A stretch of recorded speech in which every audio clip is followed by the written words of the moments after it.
परमात्मा को पाने तथा उसका वास्तविक लाभ प्राप्त करने के लिए पवित्र बाइबल में प्रमाण है कि प्रभु ने मनुष्य को अपना ही स्वरूप बनाया। 6 दिन में सृष्टि रचकर 7वें दिन विश्राम किया। कुरान शरीफ में प्रमाण है कि हजरत मोहम्मद को खुदा स्वयं कह रहे हैं कि मैंने तुम्हें उस परमात्मा की महिमा बताने के लिए भेजा है। वो परमात्मा कबीर है जिसने 6 दिन में सृष्टि रची तथा 7वें दिन तख्त पर जा विराजा। उसकी खबर किसी बाखबर से पूछ कर तो देखो। कृपया अवश्य सुनिए जगत गुरु तत्वदर्शी संत रामपाल जी महाराज के अमृत वचन। तो दास एक टीचर है, आप विद्यार्थी हैं, सौभाग्य आपका, आपके इसमें प्रवेश पा लिया, तो इसको सफल करो। आप एक रोजी रोटी के लिए और 20 वर्ष तक बच्चों को पढ़ाते, जब हो सकता किसी को मिले रोटी रोजगार ना मिले, बाकी हम फिर भी उसमें लगाए रहते। और ये तो एक अनमोल वस्तु, इस भक्ति और इस कमाई का तो ये तो निष्फल जा ही नहीं सकती। तो इसलिए आप इसमें एक विशेष रुचि लो। अब देखिएगा, यही शिव पुराण, इसमें है एक विद्वेश्वर संहिता, थोड़ी सी झलक दूंगा, बस ज्यादा समय नहीं लूंगा। एक समय ब्रह्मा और विष्णु की लड़ाई होगी, झगड़ा, युद्ध। तो इस काल में सोचा ये लड़के मर जाएंगे, इनके बीच में एक लिंग खड़ा कर दिया, सफेद तेजों में पिलर, बहुत लंबा चौड़ा। ये युद्ध भूल गए आपस में, उसका और छोर खोजने में लग गए। लंबी कहानी। फिर यूं आ गया अपने पुत्र सदाशिव का रूप धारण करके। इसने प्रतिज्ञा कर रखी है, मैं अपने यथार्थ रूप में कभी किसी के सामने नहीं आऊंगा। तो ये किसी को विष्णु रूप में दर्शन देता है, या किसी को शिव रूप में, किसी को ब्रह्मा रूप में। तो वहां ये शिव रूप धारण करके आ गया। अब देखिए, ये है विद्वेश्वर संहिता और ये है संस्कृत शिव पुराण 24वां पृष्ठ। यहां इन दोनों का झगड़ा हो रहा था, बीच में इसने ये सतम खड़ा कर दिया। अब यहां आ जाते हैं। ब्रह्मा और विष्णु ने पूछा, प्रभु इस ज्योति निरंजन काल से सदाशिव से सृष्टि आदि 5 कर्तों के लक्षण क्या है, यह हम दोनों को बताइए। भगवान शिव बोले, ये काल रूपी ब्रह्म बोला, मेरे कर्तों को जानना अत्यंत गहन है, तथापि मैं कृपा पूर्वक तुम्हें उनके विषय में बता रहा हूं। आगे चलेंगे। अब हम आगे 26 पृष्ठ पे। इसने कहा कि पुत्रों, अब होगा ना इनका बाप ब्रह्मा विष्णु महेश का पिता है ये, पुत्रों तुम दोनों ने, ब्रह्मा और विष्णु ने तपस्या करके प्रसन्न हुए मुझ परमेश्वर से सृष्टि और सतिथि नामक 2 कृत प्राप्त किए। ये दोनों तुम्हें बहुत प्रिय। इसी प्रकार मेरी विभूति स्वरूप मेरे जैसी शकल के रुद्र और महेश्वर ने, युने हैं, 2 अन्य उत्तम कृत संहार और त्रोभाव मुझसे प्राप्त किए हैं। ये 5वां कौन है? ये 4 तो ब्रह्मा विष्णु महेश और रुद्र हो गए। इस महेश का एक शकल है रुद्र, और वो 11 रुद्रों का कंट्रोलर है, वो रुद्र, वो अलग है। और ये ब्रह्मा विष्णु महेश ये अलग है। तो ये 5वां जो बोल रहा है, यू है काल दुर्गा का पति। अब हमने यहां से इतना ही लेना था। पहले दास ने परमात्मा के द्वारा बताई सृष्टि रचना सुनाई, और अब इन सदग्रंथों में प्रमाणित हो रही है। तो इससे क्या सिद्ध हो गया कि कौन ब्रह्मा का पिता है और कौन विष्णु की माँ, शंकर का दादा कौन है, हमको देव बता। तो इस कथा से आपको सौदा सिद्ध हो जाएगा कि ब्रह्मा विष्णु महेश का पिता और इनका दादा कौन है। इनका दादा है कबीर जी, वो सत्य पुरुष जिसने इनके पिता ज्योति निरंजन को जन्म दिया, और उसी से फिर ब्रह्मा विष्णु महेश का जन्म हुआ इस ज्योति निरंजन काल से। तो इनका दादा कौन है? कबीर, सत्य पुरुष, वो परमेश्वर है। जो आज दास सत्संग शुरू करना कर रहा था, उसकी तो अभी तक भूमिका बनी है। अब क्या हुआ, इन तीनों देवताओं का दुर्गा ने ब्याह कर दिया, अपने ही 3 रूप बनाए, सावित्री, लक्ष्मी और पार्वती। समुद्र में छुपा दिए अपने वचन से। 3 लड़कियां युवा बना दी, और ये जब युवा हुए इनको कोमा से बाहर कर दिया, इन तीनों का विवाह कर दिया। इनसे फिर आगे काल की सारी सृष्टि चली। अब दास तो आज प्रसंग शुरू किया था, वो शुरू होगा मेरा तय काम जो बताना चाहूं था।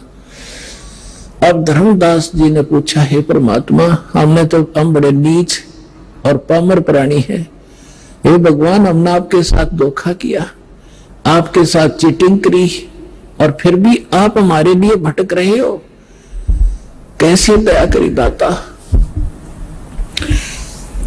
तो परमात्मा ने कहा कि जब यहां ये प्राणी इतने दुखी हो गए, हाहाकार मच गई, परमेश्वर ने कहा कि उस समय जब यहां हाहाकार मची, धर्मदास, मैं अपने पुत्र जोगजीत का रूप बना के, जिस पुत्र के रूप बना के इनको निकाला था, उसी का रूप बना के मैं वहां खड़ा हो गया जहां 1 लाख मानव शरीरधारी प्राणी, स्त्री और पुरुष वहां भूनने जा रहे थे तपस्या, और चटक पटक जीव करे थे, वो चटक पटक कर पड़े थे, बुरा हाल हो रहा था। तो वहां मेरे जाने से सभी जीवों की वो तपत तो खत्म होगी। वह टुकड़ी, वह तपस्या ऐसे की ऐसी जल रही थी, लेकिन मेरी वजह से उनको आंच नहीं लगे थी। सभी बैठ के या तो रो रहे थे, फिर सामने देखा, मुझे देखकर कहा कि हे भगवान, हम यहाँ कौन से पाप का कर्म भोग रहे हैं, दुख भोग रहे हैं, क्योंकि सबको ये मालूम है अपने किए का कर्म भोगना पड़ता है। तो परमात्मा ने कहा, भाई, ये जो तपस्या पर दुख है ना, ये यहाँ का नहीं, ये सतलोक में तुमने गलती करी थी, वो दंड है।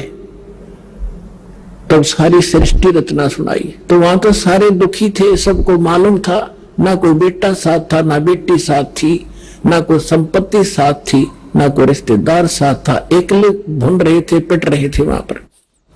तो वहां सभी ने स्वीकार किया जो मालिक बता रहे थे, और कहा, हे भगवान, हमें छुटवा लो काल अन्यायी से। परमात्मा बोले, ऐसे नहीं। अब यहां परमात्मा ने कहा कि जोर करूं तो मेरा वचन नसाई, जब तुम जाए धरो जग नर देहा, तब तुम करना मम सत सबद स्नेहा। जब तुम संसार में जाओ, मनुष्य शरीर प्राप्त हो, और मेरा कोई दास इस सच्चे ज्ञान को और सत्य नाम को सुना रहा हो, बता रहा हो, तब उसकी शरण में चले जाना, तब तुम्हारा मोक्ष होगा, ना तो नहीं हो सकता। तब उन्होंने कहा कि हे परमात्मा, अब का जन्म मनुष्य का हो गया, तो हम संत खोजेंगे और आपकी शरण, आपकी भक्ति करा करेंगे, और पूजा हम करेंगे नहीं। यहाँ तो ये फिर तीनों गुण इनको मिट कर देते, इनको ज्ञान नहीं, कहाँ थे, कौन जन्मे थे, ऐसा जुल्म कर रखा हमारे साथ। तो फिर क्या हुआ, परमात्मा ने कहा कि वहां वो ऋषि में, ऋषि भी वहीं भून रहे थे, भूनने जा रहे थे, जो यहाँ मंडलेश्वर पाक रहे थे। तब परमात्मा ने कहा, तुम निराकार बताते हो इस काल को, ज्योत निरंजन को, अभी आएगा तुम्हें खाने के लिए, देखो वो आ गया सामने। वो साकार है, नर आकार है, ऊंचा माथा उसका 2 उंगल का, और ऊंचा ऊंचा स्वर्ण भयंकर सा चेहरा से जो आ रहा सामने। परमात्मा बोला, तुम जाओ यहां से। परमात्मा ने उन सभी को वहां से उड़ा दिया। वो आगे अपने कर्माधार से, जहां पर किसी ने पशु बनना था, पक्षी बनना था, धर्मराज से लेखा करवा के चले गए।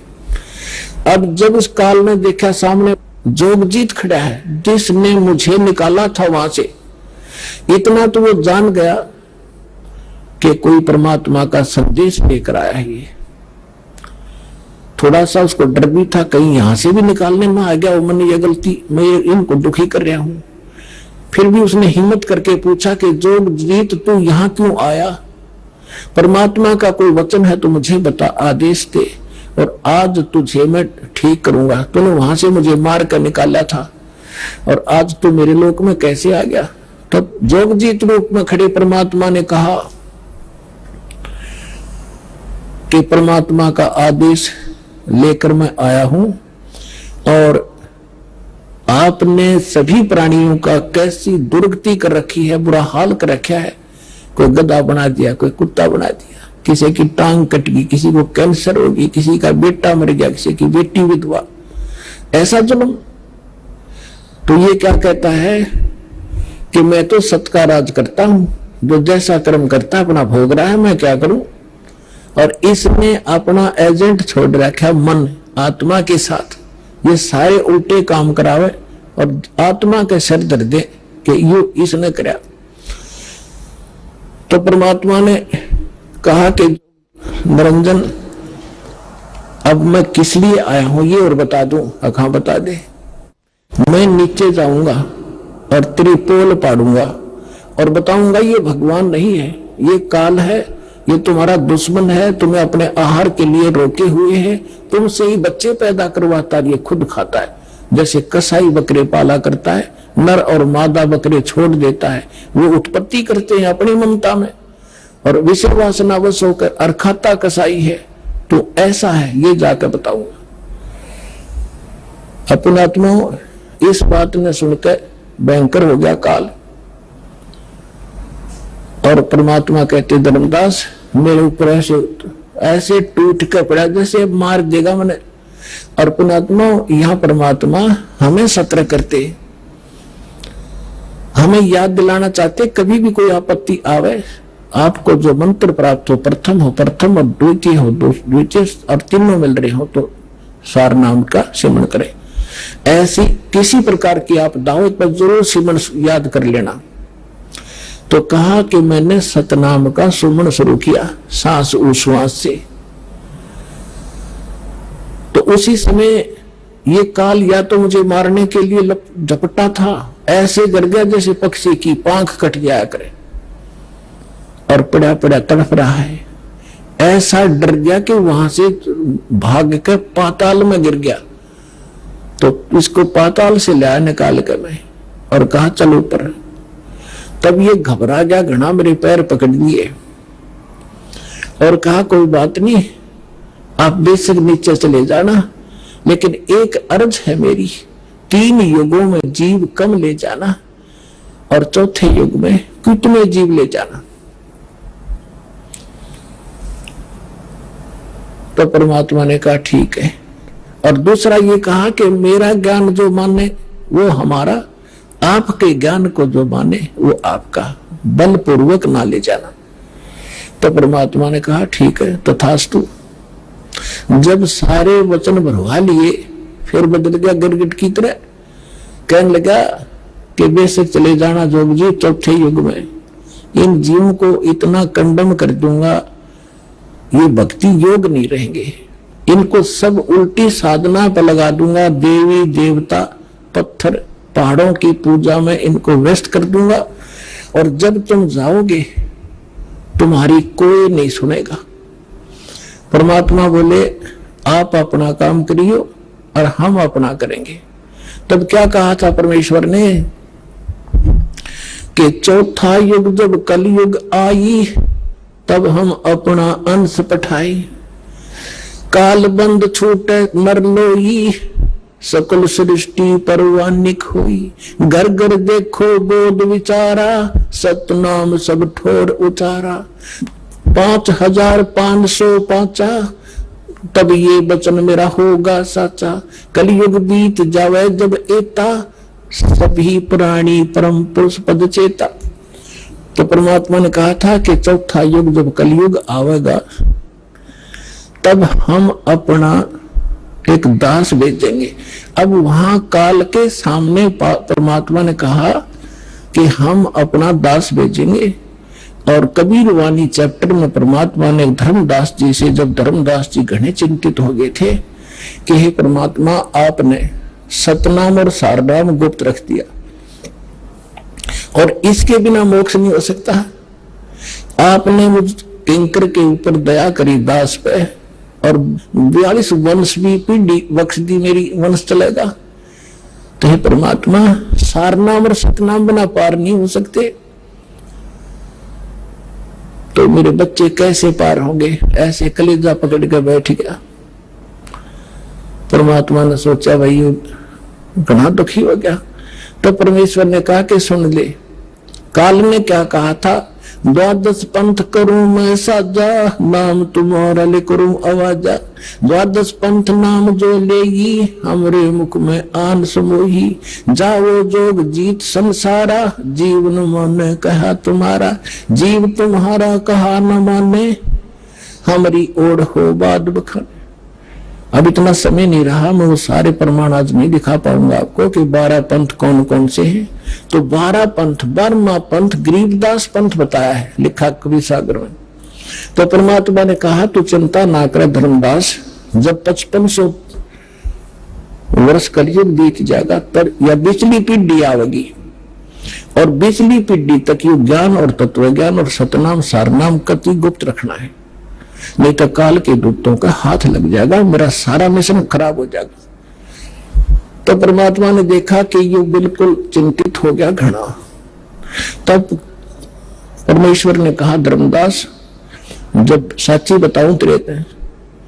तब धर्मदास ने कहा कि भगवान आज कितना अच्छा समय है, कलयुग स्टार्ट है सन 1398 में और 1512 तक है, और आज भी लोग ना मानते, और आप कह रहे हो अगर भयंकर कलयुग पैदा कर देगा, काल ऐसा जुल्म कर देगा, हाहाकार मच जाएगी, इंसान कृतघ्न हो जाएंगे, तो उस समय कैसे पार होंगे। आज तो आप भी विद्वान हैं और फिर भी ना मान रहे ये लोग। तो परमात्मा ने कहा जब 5500 वर्ष कलयुग बीतेगा और बर्मा वंश चल चुका होगा इस काल का, यानी गरीबदास पंथ तक, तो उस बर्म में पंथ में मैं आऊंगा स्वयं, और फिर सभी पंथों को खत्म करके एक पंथ बनाऊंगा और सारी सृष्टि मेरा ही नाम लेगी। तेरे 42 वंश का सारी सृष्टि ने पार करूंगा धर्मदास, 42 की चिंता छोड़ तू। तब उसका दिल डटा था, और काल के सामने परमात्मा ने थोड़ा सा भेद रखा कि मैं अपना अंश भेजूंगा, और घर घर देखो बोध विचारा, और सतनाम सब ठोड़ उचारा।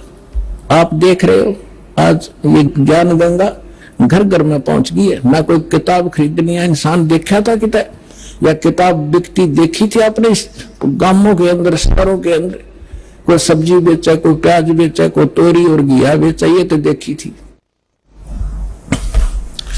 तो परमात्मा ने कहा था घर घर देखो बोध विचारा, मेरे इस ज्ञान की चर्चा घर घर में शुरू हो जाएगी, और सारी सृष्टि नाम लेगी, और सतनाम सबको बताया जाएगा, और परमात्मा के उस परम पद की, सतलोक की सबको जानकारी होगी, पूरा विश्व व्यापार करो। तो वो समय आ गया है परमात्मा, और ये दास है वो परमात्मा का भेजा हुआ दास, और आप सभी पार हो जाओगे। बोलो सतगुरुदेव।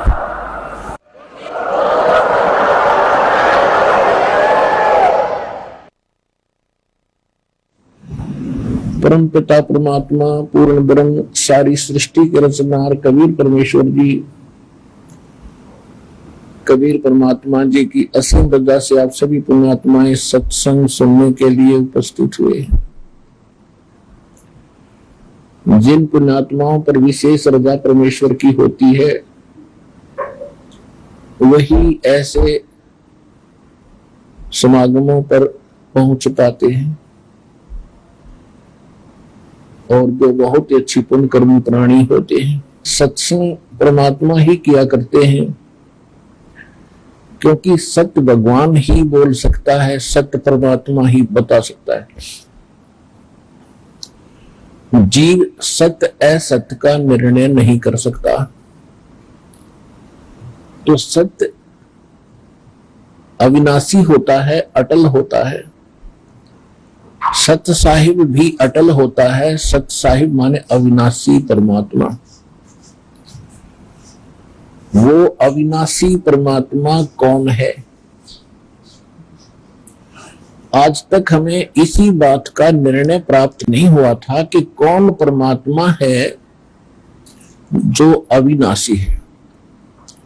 जैसा हमारा जन्म पवित्र हिंदू धर्म में होने के कारण वर्तमान में हम अपने धर्म गुरुओं से सुना करते थे श्री विष्णु जी अविनाशी हैं, अजरो अमर हैं, और जो शिव जी के उपासक होते थे, शिव जी जिनका इष्ट होता था, वे कहते थे शिव जी सर्वेश्वर हैं, महेश्वर हैं, सब देवों के देव हैं, सबकी सृष्टि स्थिति और संहार करने वाले यही हैं।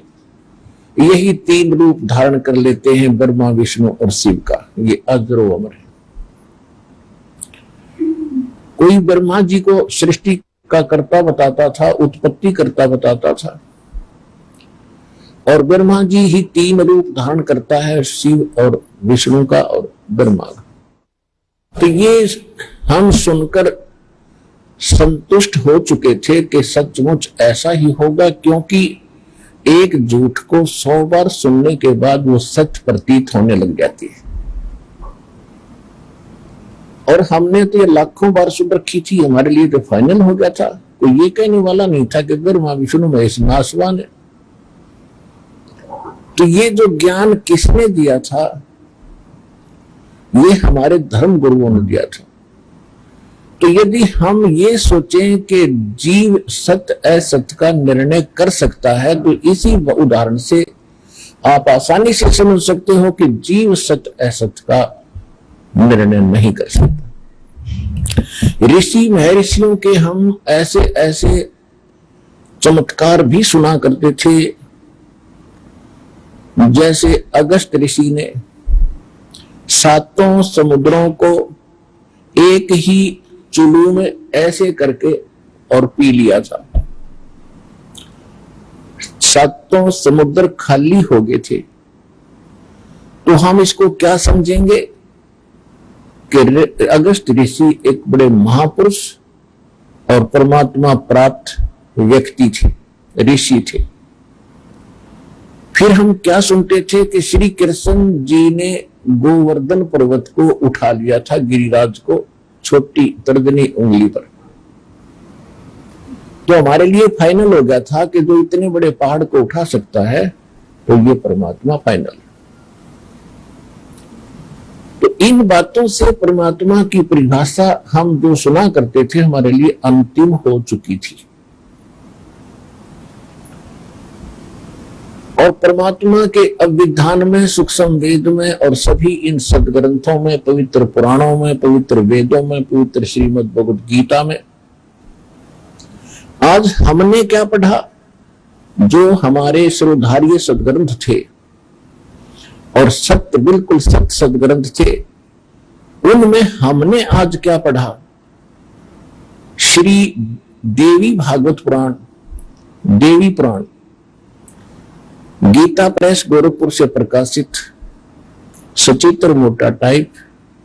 इसके 123 पृष्ठ पर स्वयं भगवान विष्णु कह रहे हैं, अपनी माता दुर्गा की वो स्तुति कर रहे हैं, प्रशंसा कर रहे हैं, महिमा गा रहे हैं। तुम शुद्ध स्वरूपा हो, ये सारा संसार तुम्ही से उद्भासित हो रहा है। मैं ब्रह्मा, विष्णु जी कह रहे हैं, मैं ब्रह्मा और शंकर, ये सब आप ही की कृपा से हम विद्यमान हैं। हमारा आविर्भाव माने जन्म और तिरोभाव माने मृत्यु होता है। हम नित्य नहीं है, हम अविनाशी नहीं है। और आप नित्य हैं, प्रकृति देवी है। शंकर भगवान कहते हैं कि हे माता, जब सबसे पहले विष्णु जी और ब्रह्मा जी जब आपसे उत्पन्न हुए हैं, तो क्या मैं तमोगुणी लीला करने वाला शंकर आपका पुत्र नहीं हुआ? फिर क्या कहते हैं कि हम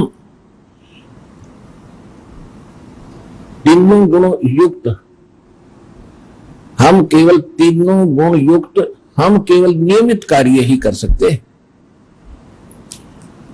इससे कितनी बात सिद्ध होगी? एक तो ब्रह्मा विष्णु महेश नासवान है, और जो हम सुना करते थे इनके कोई माता पिता नहीं, ये भी सिद्ध हो गया कि दुर्गा इनकी माता है। पिता हम दूसरे कहीं और से आपको प्रमाणित करेंगे कि इनका पिता कौन है। शिव पुराण के अंदर रुद्र संहिता अध्याय 4 से लेकर 6 तक स्पष्ट कर दिया है कि ये दुर्गा जो है, ये अष्टंगी, ये काल रूपी ब्रह्म, जो ब्रह्मा विष्णु महेश का पिता है, ये दुर्गा का पति है, ये काल भगवान है, काल भगवान। इसको ब्रह्म कहते हैं, वेदों में इसको ब्रह्म कहा है। और गीता अध्याय नंबर 8 के श्लोक नंबर 13 में ये स्वयं कहता है, गीता ज्ञान देते समय श्री कृष्ण में प्रवेश करके गीता ज्ञान दे रहा है यही कि मुझ ब्रह्म का एक ओम मंत्र है। तो ये ब्रह्म है। इसको दूसरे शब्दों में श्रीमद् भगवत गीता अध्याय नंबर 15 के श्लोक 16 में इसको सरपुरुष कहा। सरपुरुष, सरपुरुष कहो, सरब्रह्म कहो। तो ये इनका पिता है। रुद्र संहिता अध्याय नंबर 6 में स्पष्ट किया है कि काल रूपी ब्रह्म, यानी इस काल से इसको सदाशिव भी कहा है। और दुर्गा के संयोग से श्री विष्णु जी का जन्म हुआ। और इसी प्रकार ब्रह्मा जी कह रहे मेरा जन्म भी इन्हीं दोनों से हुआ, दुर्गा से और काल से। फिर शिव पुराण के विद्वेश्वर संहिता के प्रथम अध्याय में नंदी केश्वर बता रहे हैं, एक बार ब्रह्मा और विष्णु का आपस में झगड़ा हो गया, युद्ध हो गया। किस बात पर? इसी भ्रम में के ब्रह्मा जी कह रहे थे मैं तेरा पिता हूं विष्णु जी को, क्योंकि मैं सारे सृष्टि का पिता हूं, जनक हूं। और विष्णु जी कह रहे थे कि मैं तेरा बाप हूं, क्यों तो आप मेरी नाभि से उत्पन्न हुए हो, नाभि कमल से। इसी बात पर दोनों का युद्ध हो गया। इनके युद्ध समाप्त कराने के लिए इनके पिता काल ने, सदाशिव रूपी ब्रह्म ने, इनके बीच में एक स्तंभ खड़ा कर दिया, पिलर। ये युद्ध करना बंद करके उस पिलर के और छोर को खोदने लगे। तब ये स्वयं आकर खड़ा हो गया शंकर भगवान की वेशभूषा में। ये ऐसे ही छल कपट करता, अपने वास्तविक रूप में कभी किसी के सामने प्रकट नहीं होता। इन्हीं तीनों, कभी ब्रह्मा जी के रूप में, कभी अपने पुत्र विष्णु जी के रूप में, कभी अपने पुत्र शिव जी के रूप में, ये कहीं प्रकट होकर और लीला कर जाता है। साधक भ्रम में पड़ जाता है कि ये ब्रह्मा सगुण जो देवता है या विष्णु जी जो सगुण देवता है, यही सब कुछ है। तो ये अभी तक बिजली गिरी रही, यही अज्ञान इन ऋषियों में समाया रहा। अब इससे सिद्ध हुआ कि जब इन दोनों का आपस में युद्ध हुआ, ये स्वयं आकर वहां खड़ा हो गया। तब इसने बताया कि पुत्रों, पहले तो तुमने अपने आप को भगवान मान लिया, तुम ईश नहीं हो, तुम प्रभु नहीं हो। ये जो कुछ भी 21 ब्रह्मांड में है ये मेरा है, यहां का मैं मालिक हूं। और तुमने तपस्या करके मुझसे ये 2 जोग प्राप्त किए हैं, 2 विभाग। रजोगुण यानी उत्पत्ति विभाग ब्रह्मा जी ने और विष्णु जी ने स्थिति, ये मैंने तुमको खुश होकर दिया, तुम्हारी तपस्या से प्रसन्न हो गए। और इसी प्रकार रुद्र और महेश को भी मैंने ही ये 2 कृत दिए हैं। इससे सिद्ध होगा बोलने वाला इन चारों से अलग है, 5वां।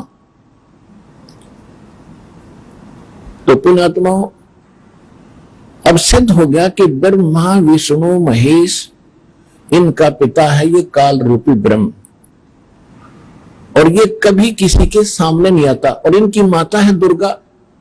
तो ये हमारे जो धर्म गुरु थे आज तक हमें ये बता नहीं सके। और हमारे सदग्रंथों में विद्वान, कमाल की बात ये है जो हमारे सिलेबस में लिखा है और हमारे टीचर हमें पढ़ा रहे हैं कि ये बुक शिरोधार्य है और ये सिलेबस आपका, और मैं इसी से पढ़ा रहा हूं। तो हमने उनको पढ़ा भी होगा तो हमारी समझ में नहीं आया, क्योंकि हमारे पास वो सत्य ज्ञान नहीं था जो गॉड गिवन है। क्योंकि सत्य परमात्मा ही दे सकता है और जीव सत्य असत्य का निर्णय नहीं कर सकता। और फिर देवी पुराण के अंदर वे सचित्र मोटा टाइप गीता प्रेस गोरखपुर से प्रकाशित के 414 पृष्ठ पे Vyas ji writer of the Vedas, writer of Shrimad Bhagwat Gita, writer of Puranas, इन सब का लेखक है वेद व्यास जी। और वेद व्यास जी बता रहे हैं कि सतयुग में ब्राह्मण वेद के पूर्ण विद्वान होते थे और वो दुर्गा जी की पूजा करते थे। खाक वेद के विद्वान थे, वो दुर्गा की पूजा करते थे। और ये मंदिर उन्होंने बनवाए हैं दुर्गा जी के। दुर्गा मीन माया के पुजारी थे, वह माया के पुजारी दुर्गा के। और उसी देवी पुराण के 7वें स्कंद में हिमालय राजा को ब्रह्म स्वरूप का ज्ञान कराते हुए वो क्या बताती है कि हे राजन, मेरी भक्ति करेगा तो इतना ही लाभ होगा। अब मैं तुझे ब्रह्म के बारे में जानकारी देती हूं और उस ब्रह्म का एक ओम मंत्र है, उस ओम मंत्र का जाप कर ब्रह्म प्राप्ति उद्देश्य रख, तेरा कल्याण हो जाएगा। और वो ब्रह्म लोक में रहता है, तो वहां चले जाओगे, तुम्हारा कल्याण हो। अब देवी तो कह रही है ब्रह्म की पूजा करो और हमारे ऋषि कह रहे हैं कि वेद के ब्राह्मण हमारे जो धर्म गुरु थे सतयुग में ब्राह्मणों से चला हमारा धर्म गुरु, यही रहे इस पूरे विश्व के। और ये कह रहे हैं दुर्गा की पूजा करो। हर वेद के विद्वान थे, वेद में है कहीं दुर्गा की एक अक्षर दिखा दो दुर्गा की पूजा का होता है। ये खाक विद्वान थे, वेद पढ़ने पर भेद ना जाने बच्चे पुराण 18 और पत्थर की पूजा करें और भूल गए सिरदनारा। ये सूक्ष्म वेद भगवान ने बताया, उस ज्ञान में लिखा जो सत्य ज्ञान है। फिर क्या बताया है कि दुर्गा कह रही है कि ब्रह्म की पूजा करो। और ब्रह्म क्या कह रहा है, ब्रह्म क्या कह रहा है? गीता अध्याय नंबर 8 के श्लोक 13 में गीता ज्ञान बाता ये ब्रह्म है। श्री कृष्ण में प्रवेश करके बोलता है ये ऐसे ही छल करता है जैसे विष्णु पुराण में आपको बहुत बार दिखाया है। एक बार देवताओं का राक्षसों का युद्ध हो गया, राक्षस जीत गए, देवता हार गए। देवता ने जाके फिर कहीं एकांत स्थान पर छुप छाप कर भगवान की प्रार्थना की। ये काल विष्णु रूप धारण करके उनके सामने प्रकट हो गया और इसने कहा कि मैंने जो तुम्हारी मन की बात है वह जान ली, आप जाओ और एक पुरंजय नाम का अक्षत्रिय राजा है उसको युद्ध के लिए अपने पक्ष में खड़ा कर लो और देवताओं को साथ कर लो और राक्षसों को ललकारो। मैं उस पुरंजय के शरीर में प्रवेश करूंगा और राक्षसों को मार दूंगा। ये गीता प्रेस गोरखपुर से प्रकाशित विष्णु पुराण के 3 अध्याय में और 233 पृष्ठ पे। फिर 242 पृष्ठ पे इसी अध्याय में फिर क्या लिखा है? एक बार गंधर्वों का और नागकुल वाले व्यक्तियों का आपस में युद्ध हुआ तो गंधर्व जीत गए और ये नाग गोत्र वाले जो नागकुल के थे वह पराजित हो गए। तो इन्होंने फिर भगवान की स्तुति की। फिर ये काल फिर प्रकट हो गया इनके सामने विष्णु रूप धारण करके। इसने कहा कि तुम जो मानधाता का पुत्र है पुरकुत्स, उस पुरकुत्स में या कार्य करो युद्ध के लिए, अपने पक्ष में खड़ा कर लो, फिर मैं उसमें प्रवेश करूंगा और फिर गंधर्व न मार दूंगा, नाश कर दूंगा। ऐसा ही कर दिया। तो इसने गीता अध्याय नंबर 4 के श्लोक नंबर 5 और 9 में इसने क्या कहा कि अर्जुन तेरे और मेरे बहुत जन्म हो चुके, तू ही जानता मैं जानता हूं। और 9 में क्या कहा चौथे अध्याय के 9वें श्लोक में कि मेरे कर्म अलौकिक हैं, जन्म और कर्म। अब इसके कर्म अलौकिक कैसे है? जैसे प्रकुत्स में प्रवेश करके राक्षस मार दिए, पुरंजय में प्रवेश करके गंधर्व मार दिए, और जब महाभारत का युद्ध होने के लिए तैयार हो गया, आमने सामने सेना खड़ी होगी और उससे पहले श्री कृष्ण मना कर रहा था कि युद्ध ना करो, बहुत जुल्म हो जाएगा। और यहां तक ये कह दिया था आखिर में कि तुम मेरे पास चलो, वहां रह लेना, युद्ध ना करो। तो पांडव ने लास्ट में 5 गांव डिमांड कर दी थी कि दुर्योधन सारी पृथ्वी में से 5 गांव दे दे, हम अपना निर्वाह कर लेंगे। कृष्ण की शिक्षा मानकर उन्होंने युद्ध करना उस समय भी नहीं चाहा था। लेकिन विनाश काले विपरीता बुद्धि, दुर्योधन की विपरीत बुद्धि हो रही थी, नहीं माना। श्री कृष्ण जी ने यहां तक कह दिया था कि एक तरफ मेरी सेना होगी और एक तरफ मैं अकेला हूंगा, क्योंकि सब डिवाइड हो रहे थे आदि आदि नाश करने के लिए। कोई उसके पक्ष में, कोई पांडवों के पक्ष में सेना राजा इकट्ठे हो रहे थे, काल ने तो करवाना था नाश। और श्री कृष्ण जी नहीं चाहते थे युद्ध हो, क्योंकि सतो गुण भगवान है, विष्णु जी के अवतार है। इन्होंने यहां तक कहा था कि एक तरफ मेरी सेना होगी, एक तरफ मैं खड़ा हूं, मांग लो कौन सा किसने मांगना है। और सुन लो, मैं हथियार भी नहीं उठाऊंगा। अब पांडवों का रिश्तेदार था वो अर्जुन का साला, अब वो तब उनकी मजबूरी थी कृष्ण को मांगना। दुर्योधन ने सेना ले ली, कृष्ण जी अर्जुन के पक्ष में खड़ा हो गया, पांडवों के पक्ष में।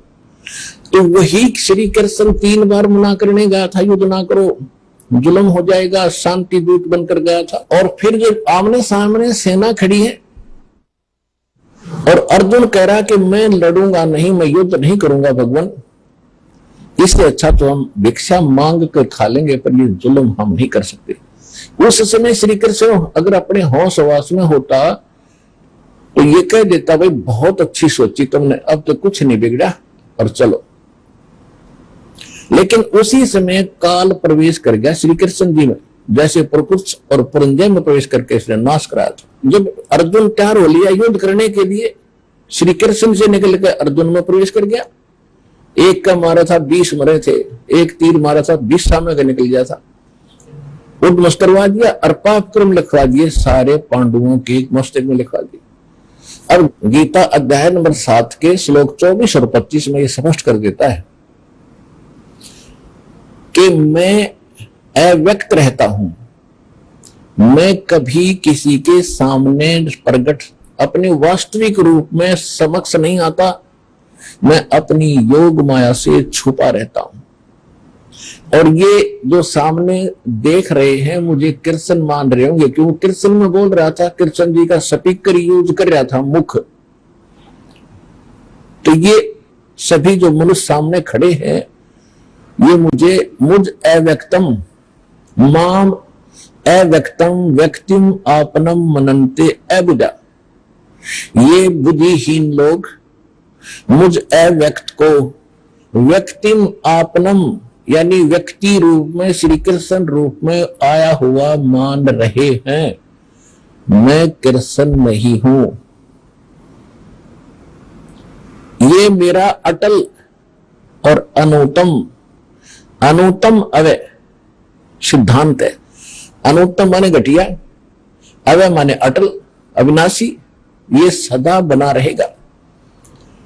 तो अनुत्तम क्यों है कि अब माता पिता या कोई पिता अपने पुत्रों से गुप्त रहता है, उसमें कोई दोष है, वैसे रहा करे दूर।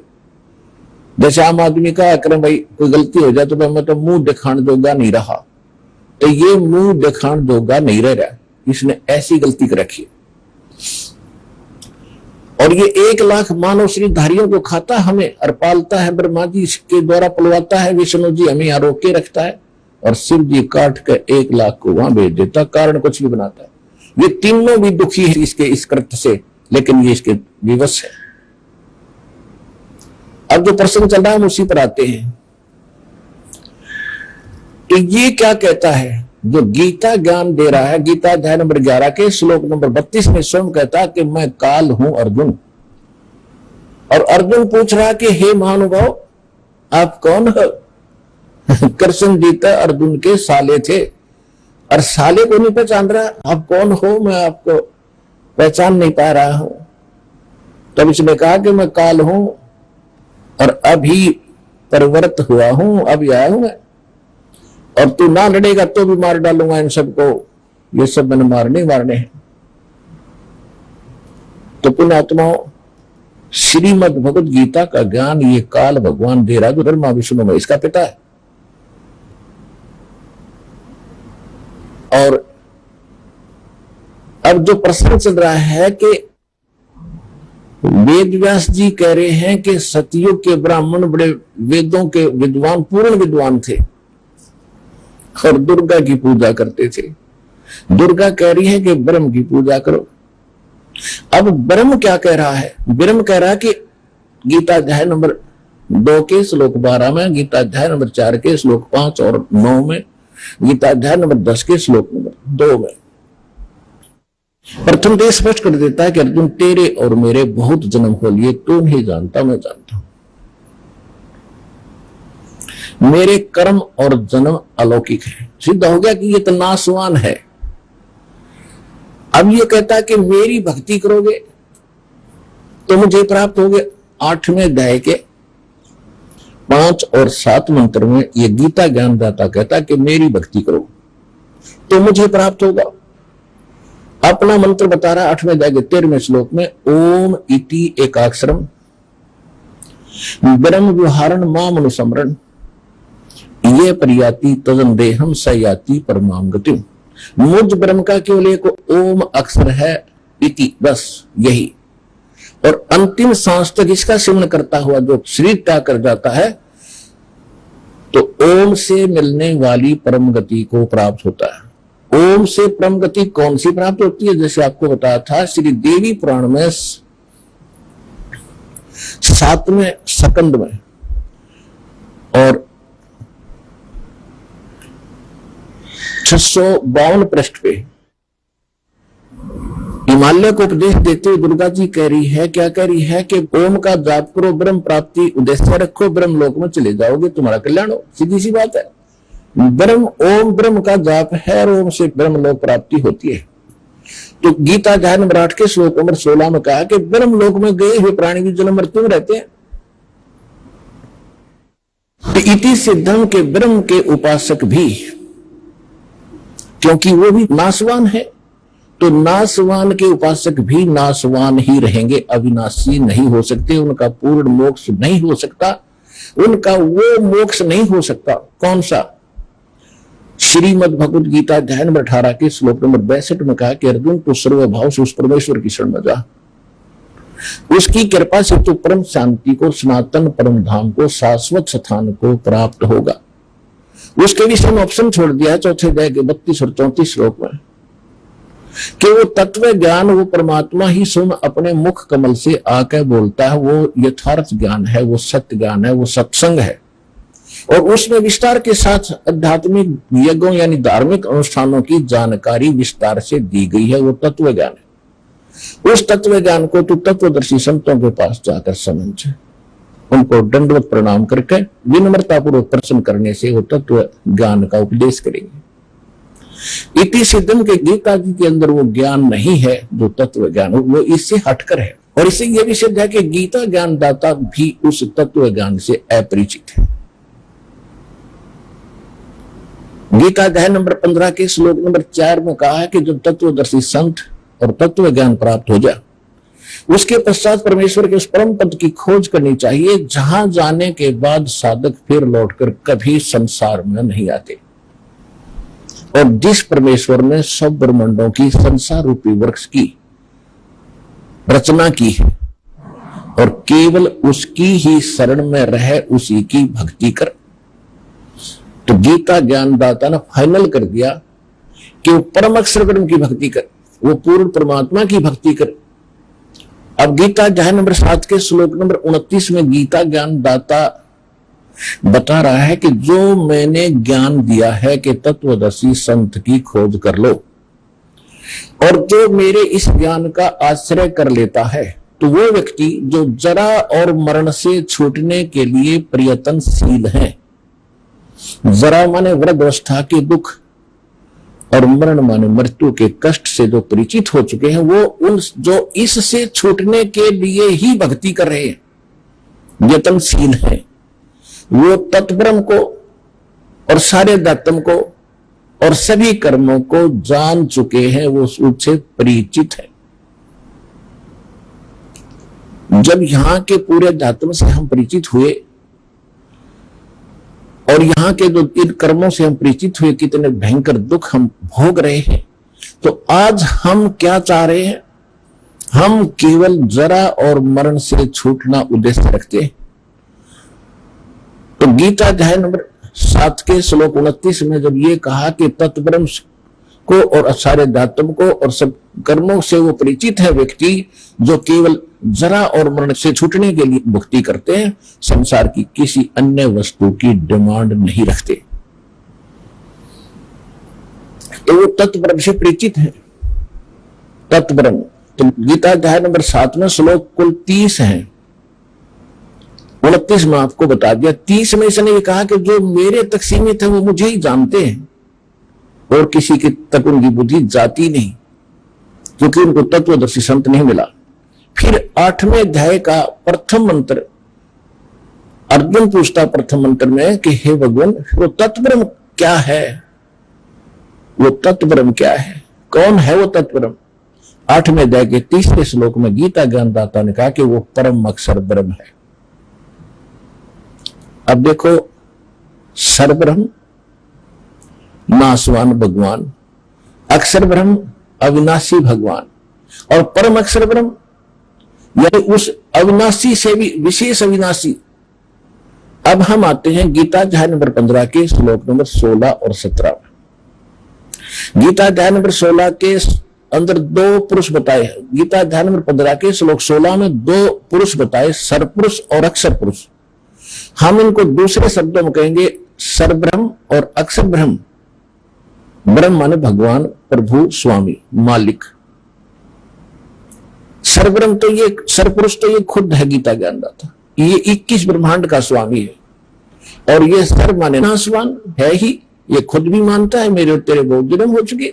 अक्षर ब्रह्म है, ये है 7 संग ब्रह्मांड का स्वामी, लेकिन इसकी आयु बहुत घनी है, इसलिए इसको भी सथाई बोल दिया। सथाई जैसे एक तो मिट्टी चीनी का बना हुआ ये सफेद कप होता है, प्लेट होती है, बर्तन, इनका तो मालूम है हाथ से छूटे फर्श पर गिरे टुकड़े टुकड़े, अंडरस्टूड है। और एक है स्टील के बर्तन, तो वो गिर भी जाएंगे, वो टूटेंगे नहीं जल्दी से, तो वो उससे तो घने सथाई है, इसलिए उनको भी सथाई बोल दिया। लेकिन नहीं, इनको भी जंग लगेगा और एक दिन ये बिना मिट्टी बन जाएंगे, इनका समय भले ही ज्यादा हो। इसी प्रकार गोल्ड जो सोना है, इसको जंग नहीं लगता, इसका ऐसे हरास नहीं होता। ये एक समझने के लिए एग्जाम्पल है, उदाहरण है। तो फिर क्या बताया है गीता अध्याय नंबर 15 के श्लोक 16 में, सरपुरुष और अक्षर पुरुष, और जितने इनके अंतर्गत प्राणी हैं ये भी नासवान और ये भगवान भी नासवान, इनके अंतर्गत सभी प्राणी भी नासवान।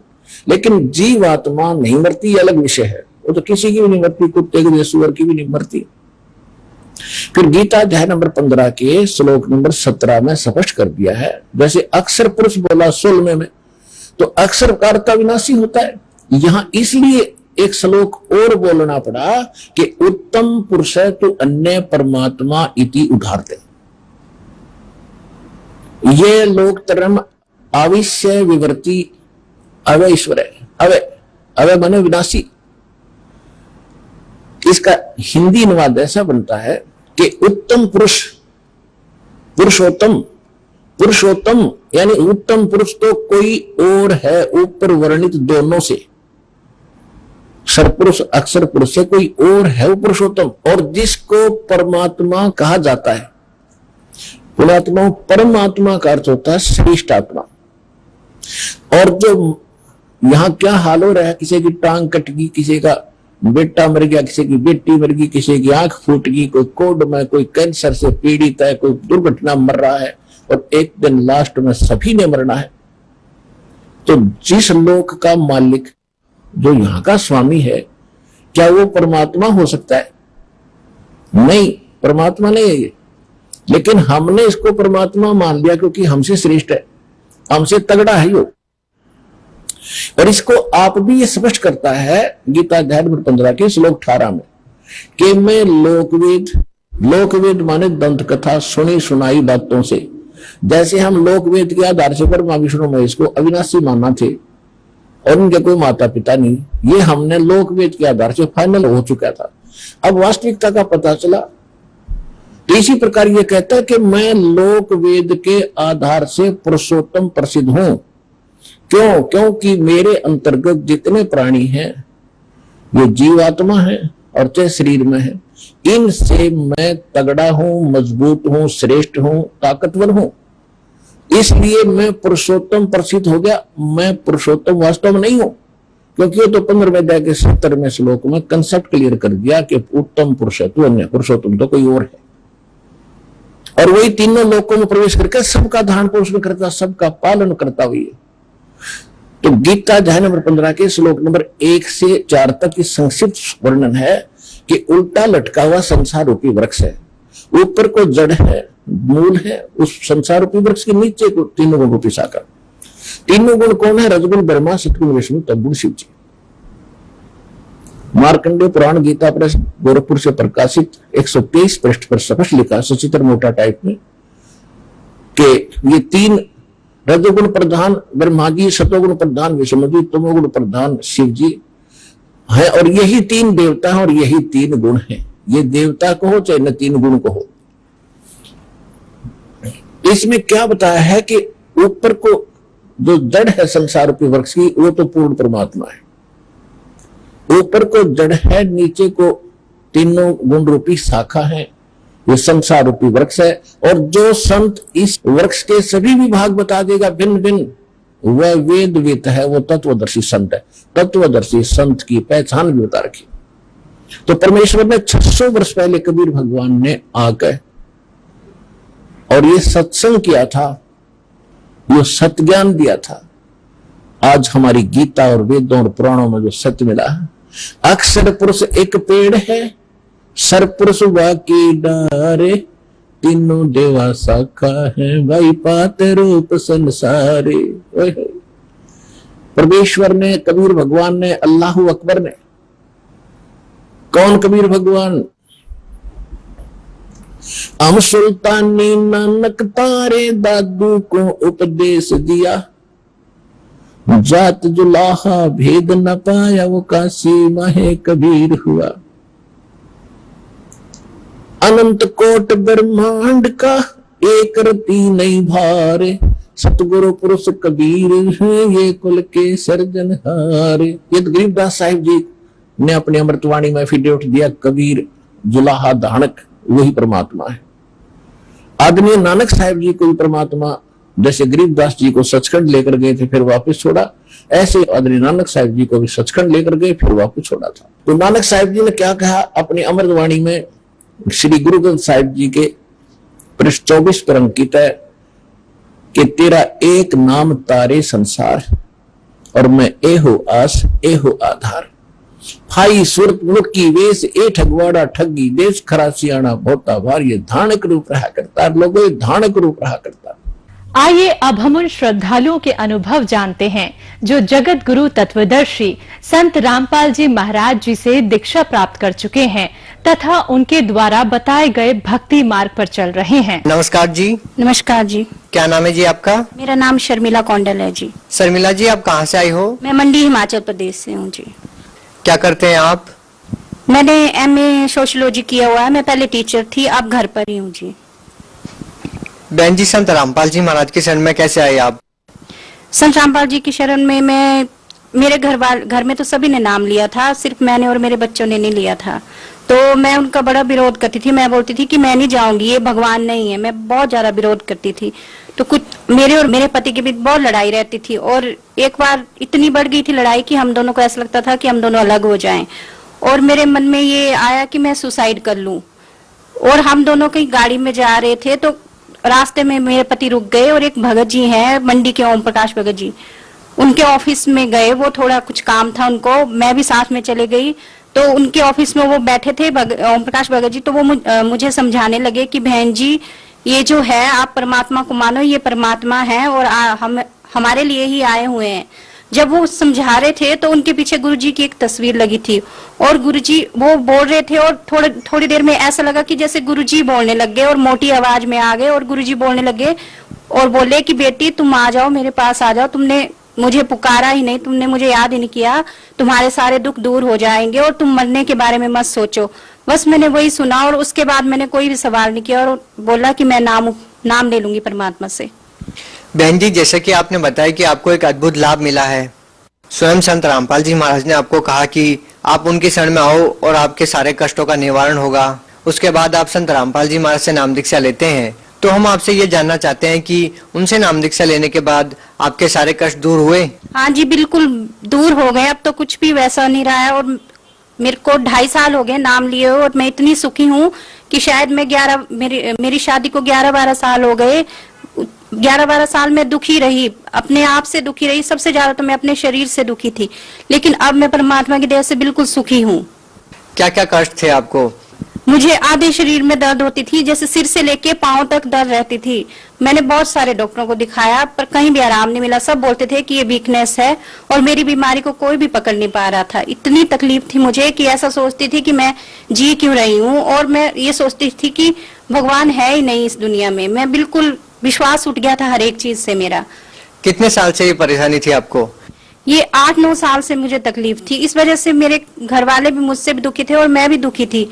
और परमात्मा ने ऐसी दया की, जब मैंने नाम उपदेश लिया तो उसके बाद वो दर्द खुद ही गायब हो गए, अपने आप ठीक हो गए। बहन जी, संत रामपाल जी महाराज से नाम दीक्षा लेने के बाद आपको जो 10-12 साल से तकलीफ थी वो आपकी दूर हो गई। और क्या क्या लाभ मिले आपको? मुझे एक तो प्रेत बाधा थी। जैसे हमारे यहाँ कोई विश्वास करता है इस बात पे, कोई भी विश्वास जिसके ऊपर बीतती है उसे पता चलता है। मुझे ऐसे रात को कोई साया दिखाई देता था और जैसे वो मुझे दबा देता था, और कई बार ऐसा लगता था कि जैसे बिस्तर से बाहर खींच रहा है। और मैं बहुत परेशान थी और मेरे दिमाग में भी उस बोझ रहता था उस चीज का। मैं किसी को बता नहीं पाती थी, हालांकि मैं खुद पढ़ी लिखी हूँ, पर मैं इन बातों पे मैं भी विश्वास नहीं करती थी। लेकिन जब मेरे साथ हुआ तो मुझे पता चला। मैं सोचती थी कि कौन मुझे इससे छुड़ाएगा। लेकिन जिस दिन जैसे ही मैंने नाम लिया, हमें सीडी में गुरुजी का नाम मिला है, वहां पे मैंने प्रणाम किया और प्रणाम करने के बाद ही एकदम से वो मेरे सिर से वो बोझ उतर गया। उसके बाद मैं जब घर आई तो घर में आने के बाद रात को मैंने परमात्मा ने जो सुमरन दिया है वो नाम सुमरन किया। सुमरन करते ही ऐसा लगा कि जैसे कोई चीज मुझसे छूट के भाग गई। उसके बाद आज तक मुझे वो परेशानी नहीं हुई। बहन जी, जैसे कि यहाँ पर 2 बातें सामने आती है।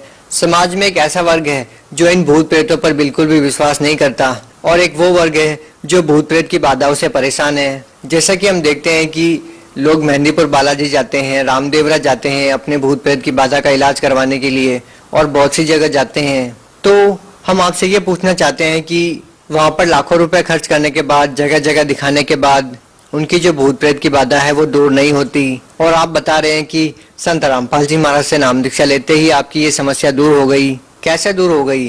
क्या संत रामपाल जी महाराज ने आपको कोई क्रियाक्रम करने को कहा या कोई दवाई दी? जी नहीं, मुझे कोई दवाई नहीं दी। बस ये पूर्ण परमात्मा ही है, वही कर सकते हैं ये। क्योंकि जो परमात्मा एक मरे हुए इंसान को जिंदा कर सकते हैं, और मुझ जैसे जिसको कितने सालों से तकलीफ थी, और जो मैं तो शायद मर ही जाती अगर परमात्मा से नाम उपदेश नहीं लेते, क्योंकि मैं इतने सालों से परेशान थी। लेकिन जैसे ही संत रामपाल जी महाराज से नाम उपदेश लिया, उसके बाद एकदम से ठीक हो गई। ये तो परमात्मा ही कर सकते हैं जो संत रामपाल जी महाराज के रूप में आए हुए हैं। बहन जी, आप भक्त समाज को क्या संदेश देना चाहते हैं? मैं तो प्रार्थना कर सकती हूँ, और मैं यही प्रार्थना करूंगी कि जो भी, खासकर जो बहनें हैं मेरी तरह, लगभग आज 90% महिलाओं के साथ ऐसा होता है, वो दुखी होती है, किसी न किसी वजह से दुखी होती है। अगर आप परमात्मा की शरण में आओगे तो आप सभी सुखी हो जाओगे, क्योंकि ये संत रामपाल जी महाराज परमात्मा के रूप में आए हुए हैं। शायद हो सके दोबारा आपको ऐसा मौका ना मिले। जी बहुत बहुत धन्यवाद साहिब जी।